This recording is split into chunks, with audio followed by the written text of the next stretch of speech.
Unlock, persist, and rebel.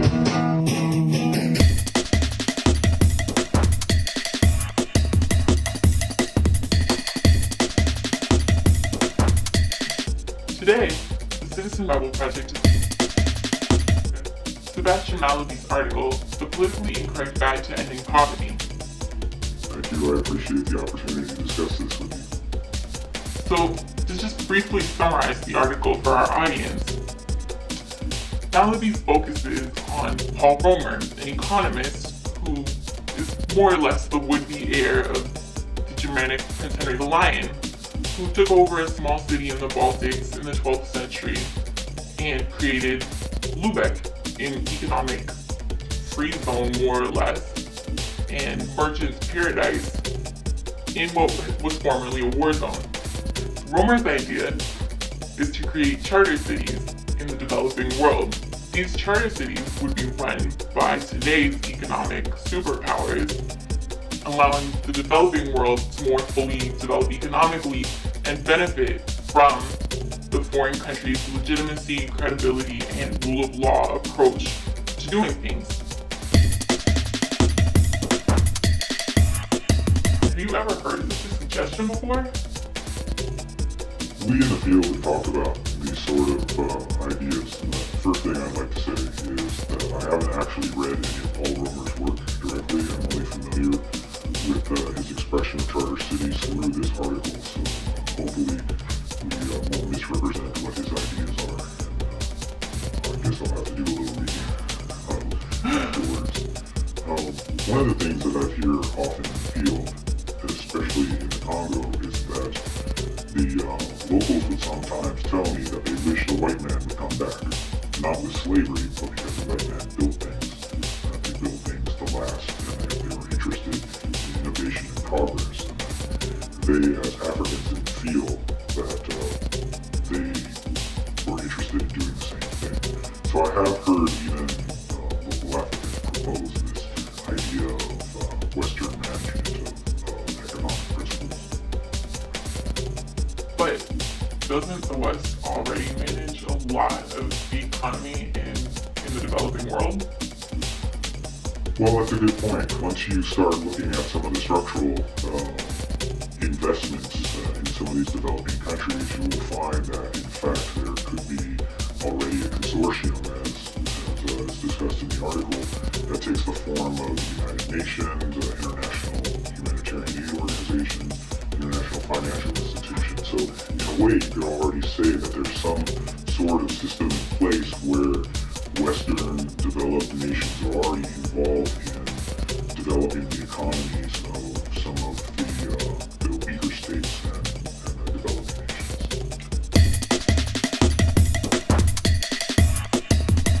So what makes Romer's idea different? Well, this idea in particular actually would create a particular economic free zone that would be managed by foreigners. And it's not, but I have to step back for a second and say, it's not just Westerners. For example, when you mentioned Madagascar, one of the issues was actually a Korean company coming in, Daewoo, that would be leasing for 100 years a very large tract of land for agricultural production. So it isn't just a Western-centric model. What it is a developed economy and rule of law model whereby you would have managers who buy into contractual obligations, adjudication, negotiations that are transparent, and actions in terms of economic commitments and activities are regulated so that they would be subject to what's assumed to be the domestic nation's corruption and credibility deficit, as Mallaby puts it in his article. Credibility deficit, what does that signify? Okay, well, what I would say is that if you were an investor and you were looking around the world where to invest your money, and perhaps you were interested in a very large company creating a factory and having a lot of employees produce products for export. Now, we already can see the trend in the world, how that's working. You have companies in Southeast Asia, all over the place, in China, even the country in Bangladesh, and you sort of have to ask yourself, why not in Africa? Why aren't we talking about this kind of development that is occurring in Southeast Asia? Why isn't it happening in Africa? And I think that's where this credibility deficit comes into. There are generalizations about different cultures, there are issues of security and stability, and frankly training. So if it's perceived by the investors that they cannot interact with a host community in a way that would protect the investment in terms of having the infrastructure remain in place, have it be maintained, and where the product would actually be exported without any security threats or problems with corruption, then you look at Africa in general, right? We're not talking about the entire continent, but in general, people don't feel so confident that these sort of conditions can be met in a lot of the countries, especially since we're going to focus here on maybe the post-conflict countries that are developing. So the credibility deficit in Africa, in this case, would be much higher than, say, in Southeast Asia, where the investment environment and the security levels are much different than some of these countries. A lot of countries in Africa today have strong dictators. Why aren't they capable of providing this coercion and credibility? Well, this is one of the assumptions that's brought up in the article in terms of proposing a particular enclave within a given country run by foreigners. The idea that a dictator, in this case, with regards to your question, could not coerce a group of merchants into following the rule of law, into maintaining the infrastructure of whatever industrial zone or even a port for that matter, that they could not do that, I think is inaccurate. What we really have to get to, the question is, why isn't a nation's leader who has absolute power in terms of an authoritarian system, why aren't they interested in developing an economic infrastructure to create an engine of growth? And when I first began working in Armenia, for example, I had arrived there in the capital, Yerevan. There were no manhole covers, there was no electricity in the capital city, and food was being grown all over the available land. Even in the middle of the streets, that little strip where normally farmers and trees would be, had potatoes and lettuce in it. So you can imagine the state of the country. But what I found out later on was that just from the United States alone in the last 2.5 years, the Armenian government had received $1.2 billion. And I asked myself while looking around, there's no electricity in the capital. Where's this money going? So I asked Armenians around me and they said, well, the president is getting nice and fat because he's eating well. He's buying houses in France and Switzerland, and the money's going outside of the country. Now, that made me think, okay, I understand corruption, but if you look at some of the countries where there's a high level of ethnocentrism, then I wondered, why not steal half the money and invest the other half into your local economy? And that way you can be nationalistic, ethnocentric, have some pride, and show some kind of development, and even attract more development dollars that you could also pocket and invest into the economy. And what I figured out after a while is sort of the obvious. You don't allow a grassroots economic movement to begin because at some point there will be enough development to challenge your authority. So you're better off as a leader in this case of taking all the money, not allowing any development to foster, even encouraging, whether directly or indirectly, this kind of corruption and bureaucratic administration that doesn't lead to long-term development, so that you can protect your own interests and get as much money out of the system as you can. So really the point comes down to not necessarily whether they are capable of creating their own economic engine of growth, but whether they're motivated to do so and whether the economic growth becomes a direct threat to their power base.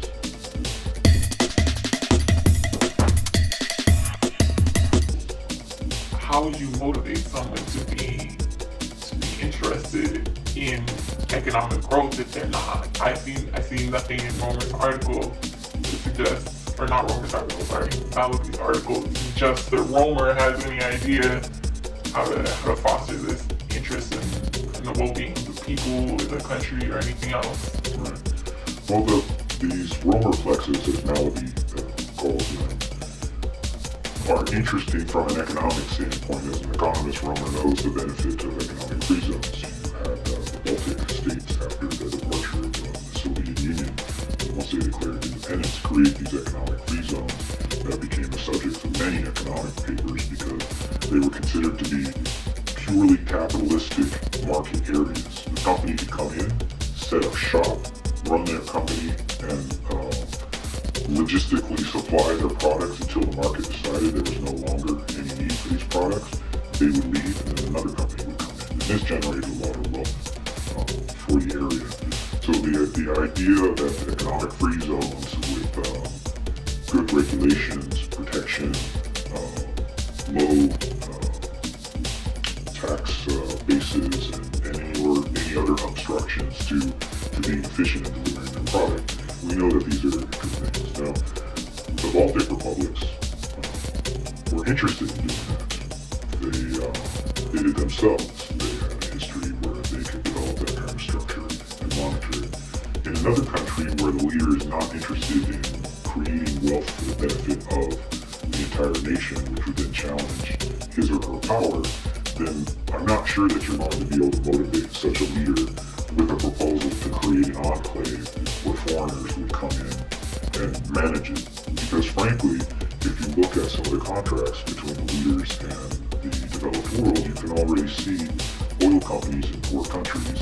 You see diamond mines, coltan mines. If you look at Liberia, you can find the largest rubber plantation on the planet run by Firestone. And it was producing tires for the entire world during the Civil War there. So even conflict in an area like that didn't prevent production from occurring because there was lots of money to be made there. So I sort of look at that idea about motivation and the assumptions behind motivation, whether they're rule of law assumptions or security assumptions, and we can look at many countries to find where if the motivation is there, the market mechanism will function, whether it's diamonds in Sierra Leone, Liberia, or wood and rubber in Liberia.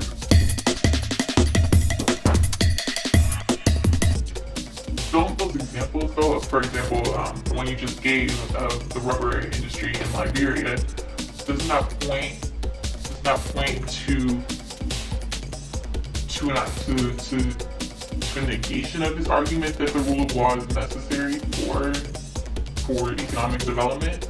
Or is it, I guess not maybe for economic development, but for businesses to be attracted? Well, there are a couple points there.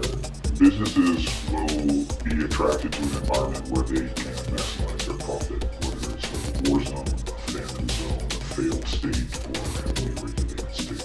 I think that's sufficient motivation for external investors. But what we're forgetting here so far, if we haven't gotten into, is the redistribution of wealth. And the issue of redistribution of wealth we see is problematic in places like Nigeria, which is touted as a region of power and developing economy and is leaned on by the UN peacekeeping operations. Yet they have civil strife and rebel movements because the oil revenues are not being redistributed even to the local areas where the employees live. So one of the issues here is the contracts that I've seen between international corporations and local leaders, even in crisis countries, include building houses for the employees, building schools, building hospitals. Then the problem comes to enforcement. It's not as if a lot of these post-colonial countries don't have laws on the books that weren't created by the French, by the British, and wherever they imported their roots if they weren't colonized. So the laws are in place, the culture of corruption is slightly different, and then the enforcement of existing laws becomes an issue, and multinational corporations can certainly produce tires for the whole planet while there's, ethnic cleansing and mass murder going on in the country. But how would a Romerplex contribute to the redistribution of wealth? How?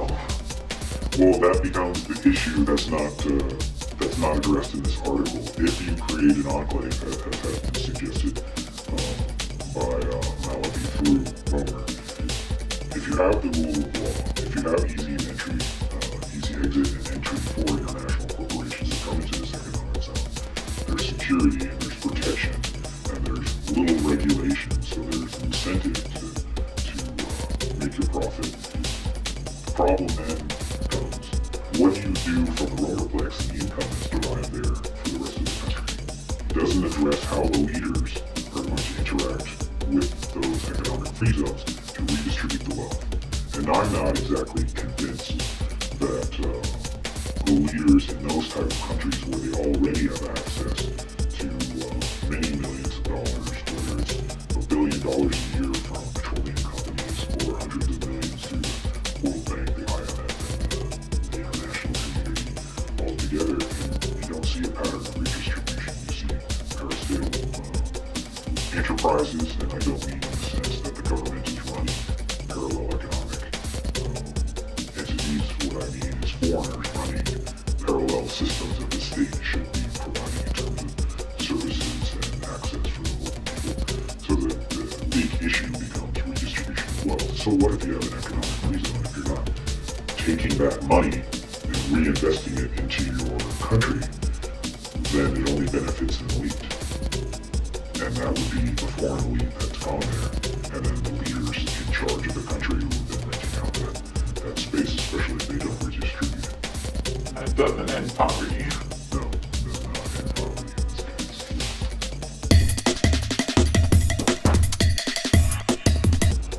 So going back to the article, can we talk about some of the assumptions that are underlying it? Sure.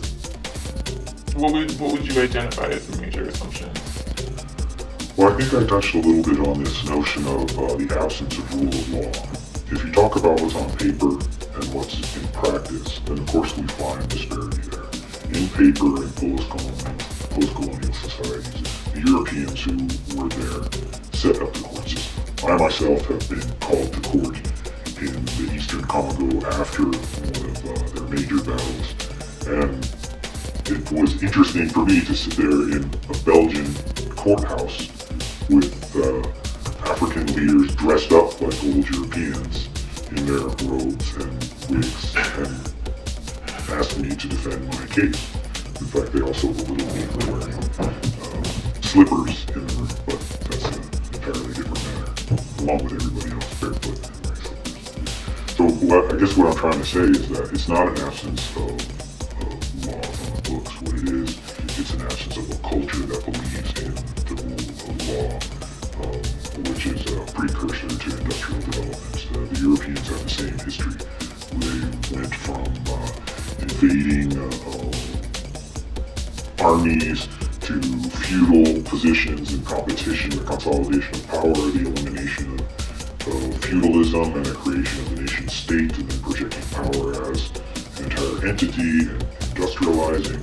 So there was a whole learning curve and a consolidation of power to convince everybody to buy into the system where wealth could be accumulated. And you don't see that in a lot of countries. It's not a de facto position that you would take just because you're a human being. Or how reasonable is it to expect people in developing countries to follow that same trajectory that the Europeans followed of development? Well, I'm optimistic in the sense that people can learn, people can imitate.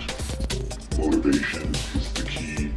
Sometimes you can't just create an artificially accelerated curve without anything behind it, because as we suggested, if you do create an economic free zone that generates a lot of wealth in a country where civil society doesn't have enough strength to challenge the leadership of the country in terms of income distribution, then it really doesn't benefit that society in any way as a learning model. There's no innovation coming from the presence of others. Like in the article, it's mentioned that if you bring in external actors and stakeholders who behave in this non-local way, what I mean by that is in this rule of law and protection of profit. If we take a look at West Africa and East Africa for two economic merchant classes, the Lebanese in West Africa and the Indians in Uganda especially. So you have two merchant groups, they're foreigners, they have a culture of doing business, of generating wealth, and they have become the merchant elite in their countries. Yet if you look at West Africa and in Uganda especially, around the competitive level in terms of innovation and copying, in competition with the Indians and similarly in West Africa for the Lebanese, you don't really see it. I'm sure there are entrepreneurs around. It's not as if all the business owners are Indian or Lebanese, but the people who are maximizing their profit, who are creating a strong economic base and influencing their society and the government are still foreigners with foreign business rationale, and the locals somehow are not latching on to this way of doing business in order to develop production and to influence their country in a direction that moves it forward. I mean, you can look at Zimbabwe chasing out all the white farmers. They were a food exporting nation, and they took their intellectual capital and said, you no longer have a legitimate right to be here. Well, now the World Food Program provides food there. Zambia, at least, the president invited a lot of these displaced farmers and said, come over here, rent land from us, run your agricultural businesses.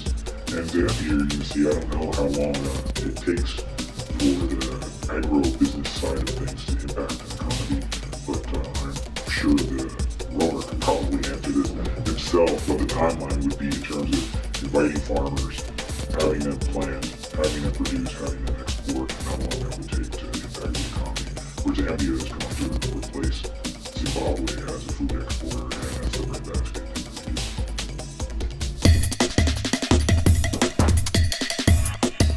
How would Romer's economic free zone be different from say, the Indians or the Lebanese that are already in Africa? If you bring foreigners in to run the businesses, how do they not just stay a merchant class or stay an upper class with a bunch of lower class people working for them? Well, I think I sort of touched on that a little bit, but we can add another angle to it. We can look at this synergy between authoritarianism and democracy. And when people think of democracy and authoritarianism, they don't really consider the two working together. Although some of us might characterize our own countries as being progressively liberal, sprinkled with a little authoritarianism here and there. But that's not a subject for another discussion. What I would say is that if we look at motivation and we look at rule of law in the books, and if you have a leader, especially in an authoritarian position, if that leader is truly interested and motivated to develop economically and is not threatened by a growing economic base along with the civil society that would eventually challenge his power, then I think that enclave would be a great place to set up a model besides international communities, NGOs, and institutions where the locals know they can go get their salary, they can work, they have workers' rights, they have all these rights that they do not necessarily have in their own countries because these foreigners are here. As long as the leader is willing to punish corruption, malfeasance, any sort of violence that people use in order to coerce one business to move into another area or reject contracts with other people. One example we can take to stretch back in is Peter the Great. He looked around at Western Europe and heard what was going on there, and intellectually and economically looked around and saw, why not create an empire here? So he decided that he was going to be a modernizer, and any of his political opponents started to challenge him too much. They didn't always end up in prison, but they didn't always remain living. So you might say that if you have an authoritarian leader who's motivated to take its nation to the next step in terms of legitimacy, rule of law, legitimacy, economic development, that they have the monopoly of coercion. Just as first world countries do, but we use that coercion in much different ways. Police forces, enforcement, we have courts that enforce rules, we have prisons to reinforce people breaking those rules. But if you have a weaker state system where those structures aren't in place, and there is no leadership to ensure that those mechanisms function, then I don't think enclaves are going to work, but in conjunction with a strong leader who is not threatened by progress and development, I think that it would be a good synergy. Yoweri Museveni, I think, is in Uganda, the president of Uganda, is a good example of that. And I think there are probably many people in the audience who might disagree with me on that. But if you look at Museveni's actions, he combines indigenous kin country relationships with his Western training in a political science mindset so that he understands what it takes to be a chief, what patron-client relationships are, and what it takes to create a space where there can be a certain level of contentious politics and economic development. So I think if you take the point of Uganda, sure, Museveni hasn't sat down in power, but that's not necessarily a bad thing, especially if we talk about enlightened despots, or even the philosopher king, if you want to go back to Plato's Republic. I think Jean-Jacques Rousseau mentioned something of the kind in terms of the social contract, in terms of who can make the good decisions and who can keep the citizenry, the rebel, in check for the benefit of all society.